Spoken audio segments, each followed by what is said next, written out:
So yeah, highlight. I mean, there were many, I guess. If I had to really reflect on what really were the high points, I guess there are a couple, maybe three. First, when you came to Paris, when we just thought about our problem, you came with various solutions, and just got the gist. Like, this is the one. Not the person, but it is the right partner with which we are going to really nail this thing. You try to rationalize any way you want, through RFP, quoting prices, thinking about features, and so on. But I think it's everyone widely underestimates the power of this feeling that yes, this is the right partner for us, and maybe we are the right company, we are the right client for them, even if I know we are a pain. And I have been personally a pain to you guys for a while. Maybe second highlight was really, I think, going into production, because I think it was the achievement of many months of work, of things that we weren't sure if it was going to go through. It was a very hectic project with a very, funky thing we did with the chip of the car, like things that were paths that were never really completely covered even by card schemes, and just see that good production actually work. I think this was major achievement. And I think one third I liked, I should mention, was not necessarily linked to a specific project, but it was more fulfilling. This January, end of January, we just looked at the number. I would say, so we have actually issued 250,000 cards this month.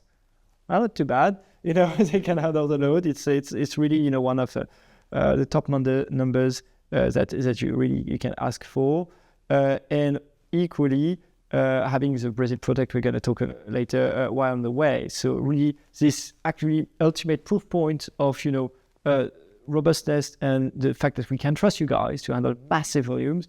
At the same time, you keeping your innovation pace, which is which has made this work so far, I think.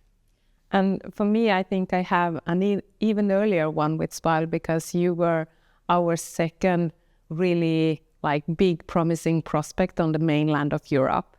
And for a Nordic company to go beyond the Nordics and kind of paving the way down in Europe, and hearing about Swile and where you had a mission to do yourself, really revolutionizing your space.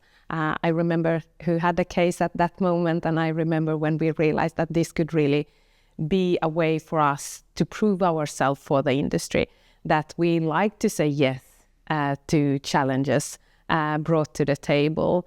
And of course then, as you say, when we realized that the solution that we designed could actually work for you, and taking that to production and see the volume grows. So the highlights have been so many. But then as a founder of Enfuce, I also must say that the highlights have been throughout the years, all the advocacy that we've received from Swile. And when it comes to it, the payment industry isn't that big that one could think.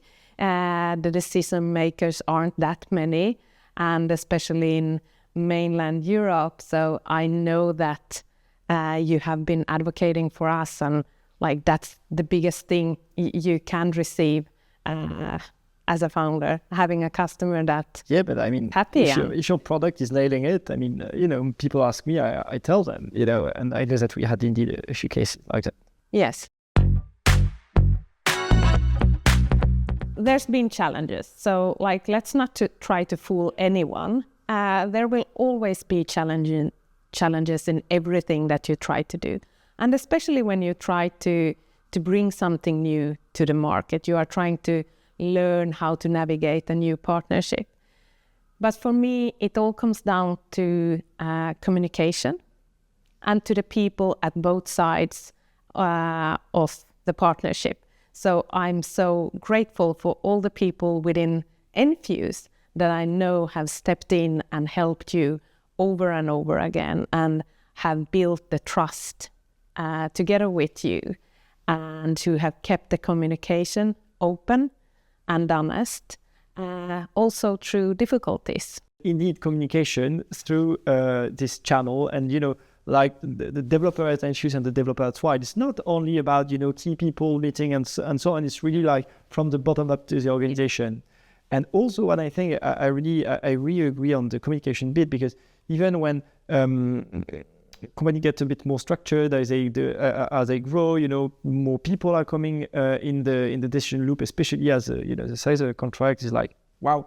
I think to being able to keep a very direct line, the two of us, I think enable us to solve a number of issues that could have gone south in terms of discussing where we were going in terms of project. I'm thinking about two specific examples that I'm not going to quote here, but indeed to keep the authentic conversation and to actually be able to talk to actually the founder of the company on the other side is just great.